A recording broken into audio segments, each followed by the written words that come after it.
주사전자 현미경 SM이 보여주는 세상은 정말 숨막히게 아름답죠. 우리 눈으로는 절대 볼 수 없는 나노의 세계를 놀랍도록 생생하게 포착하잖아요. 그런데 우리가 보는 이 완벽해 보이는 사진, 과연 이게 전부일까요? 오늘은 이 멋진 이미지 한 장을 얻기 위해 과학자들이 어떤 보이지 않는 전쟁을 치르는지 그 숨겨진 과학 속으로 한번 들어가 보겠습니다. 와, 이 이미지 좀 보세요. 18세기 일본검 손잡이에 새겨진 무사의 얼굴인데요. 머리카락 한 올 한 올, 갑옷의 질감까지 정말 예술작품 같지 않나요?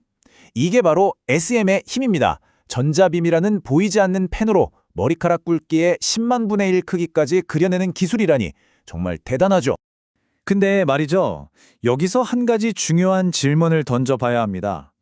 이 이미지가 과연 우리가 보려는 대상의 진짜 모습이라고 100% 확신할 수 있을까요? 어쩌면 우리가 뭔가를 본다는 행위 자체가 이미 진실을 조금씩 왜곡하고 있는 건 아닐까요? 네, 맞아요. 완벽한 이미지를 얻는 길이 그렇게 순탄하지만은 않거든요. 과학자들은 눈에 보이지 않는 수많은 장애물들과 싸워야만 합니다. 자, 지금부터 미세 세계의 진실을 가로막는 세 가지 거대한 장벽, 그리고 그것을 넘어서려는 과학자들의 도전을 저와 함께 따라가 보시죠. 우리가 풀어야 할 미스터리는 크게 세 가지예요. 첫째, 해상도의 한계.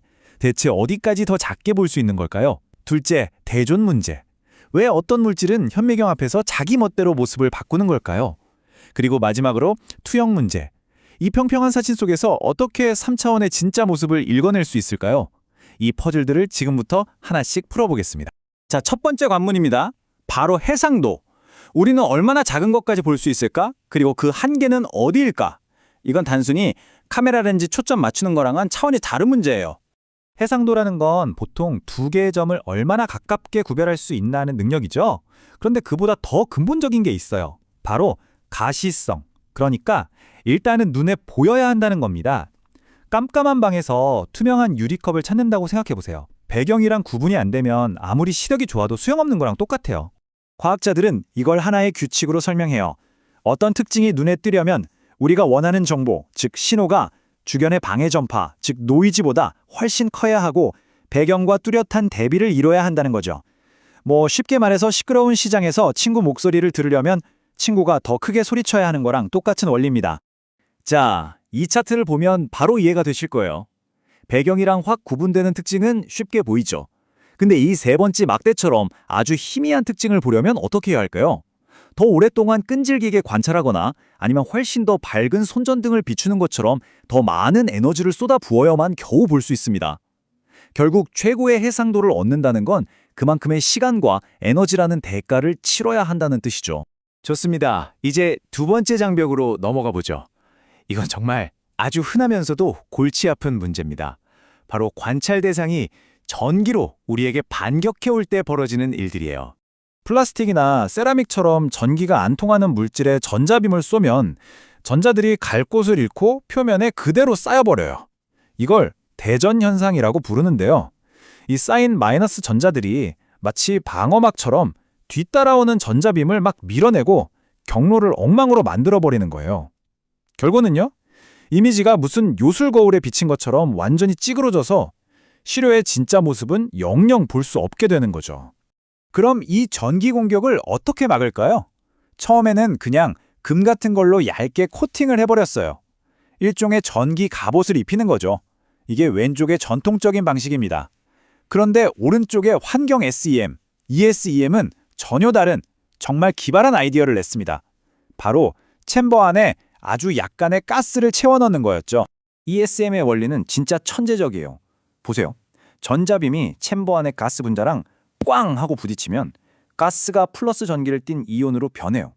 그럼 이 플러스 이온들이 자석처럼 시료 표면에 잔뜩 쌓여있던 마이너스 전하들한테 쫙 가서 달라붙는 거예요.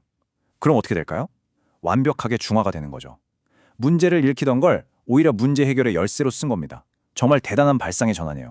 자, 이제 선명한 이미지를 얻는데 성공했습니다. 근데 아직 안심하긴 이릅니다. 마지막 함정에 남아있거든요.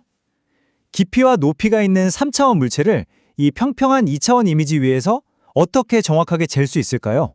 바로 단축 왜곡이라는 현상 때문인데요. 어려운 말 같지만 해가 어디 있느냐에 따라 내 그림자 길이가 막 바뀌는 거랑 똑같은 원리예요.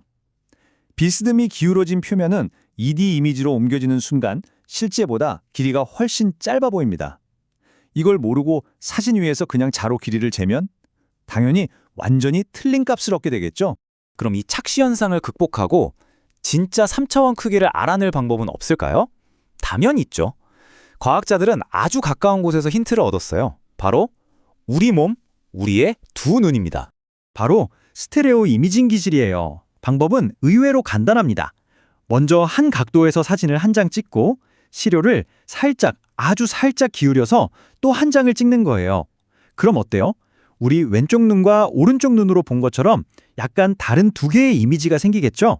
이걸 소프트웨어에 넣고 합치면 컴퓨터가 알아서 이 부분은 높고 저 부분은 깊구나 하고 3D 지도를 쫙 그려주는 겁니다.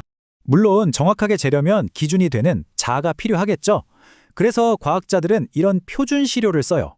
여기 보이는 격자나 동그란 공처럼 크기가 나노미터 단위까지 아주 정확하게 알려진, 말하자면 공인된 자인 셈이죠. 이걸 기준으로 현미경을 세팅해야만 우리가 얻은 측정값을 믿을 수 있는 거예요. 마이크로 세계를 위한 절대적인 눈금자라고 할 수 있겠네요. 자, 그럼 이론은 이쯤 하고 실제 사건 현장으로 가볼까요? 지금부터 우리는 미세 구조 탐정이 되어서 실패한 용접 부위에 숨겨진 범인을 찾아낼 겁니다. 사건의 개요는 이렇습니다. 아주 뜨거운 곳에서 튼튼하게 버텨야 할 스테인레스강 용접부가 어느 날 갑자기 뚝 하고 부러져 버렸어요. 겉보기엔 아무 문제 없어 보였는데 말이죠. 범인은 우리 눈에 보이지 않는 아주 작은 세계에 숨어 있었습니다. 초기 수사 결과 몇 가지 단서가 나왔습니다. 용접 부위를 보니까 서로 다른 두 종류의 물질, 즉 상이 섞여 있었어요. 하나는 원래 성분이었는데 다른 하나가 문제였죠. 철이랑 크롬으로 만든 정체불명의 녀석이었어요. 심증은 가는데 이것만으로는 범인이라고 딱 단정할 수가 없었습니다. 결정적인 증거, 스모킹 건이 필요했죠. 바로 그때 최첨단 과학 수사 기법이 동원됩니다. EBSD라고 하는데요. 이 복잡한 패턴 보이시죠? 이건 그냥 성분을 알아내는 걸 넘어서 원자들이 어떻게 배열되어 있는지, 그러니까 물질의 고유한 지문을 찍어내는 기술이라고 생각하시면 돼요. 그리고 마침내 범인의 정체가 밝혀집니다. 이 지문을 데이터베이스랑 비교해봤더니 시그마상이라고 불리는 아주 취약한 물질의 지문과 100% 일치했어요. 이 녀석이 바로 용접부를 약하게 만든 주범이었던 거죠. 고온에 오래 있었더니 스물스물 자라나서 전체를 망가뜨린 겁니다. 이걸로 사건은 종결입니다. 이 사건은 우리에게 아주 중요한 사실을 알려줍니다. 우리가 무심코 보는 한 장의 선명한 SM 이미지가 그냥 찰칵하고 찍은 사진이 아니라는 걸요. 그 안에는 해상도의 한계, 전기의 방해, 3차원의 왜곡 같은 수많은 장벽을 넘어서려는 과학자들의 땀과 노력이 담겨있는 진실의 증거인 셈입니다. 오늘 우리는 완벽한 사진 한 장 뒤에 숨겨진 그 치열한 과학의 세계를 살짝 엿봤습니다. 이제 현미경 사진을 보시면 예전과는 조금 다르게 느껴지지 않으세요? 우리의 보는 기술이 계속 발전한다면 앞으로 물질들은 또 어떤 놀랍고 새로운 비밀을 우리에게 속삭여 줄까요? 그 무한한 가능성을 상상해 보면서 오늘 이야기 마치겠습니다.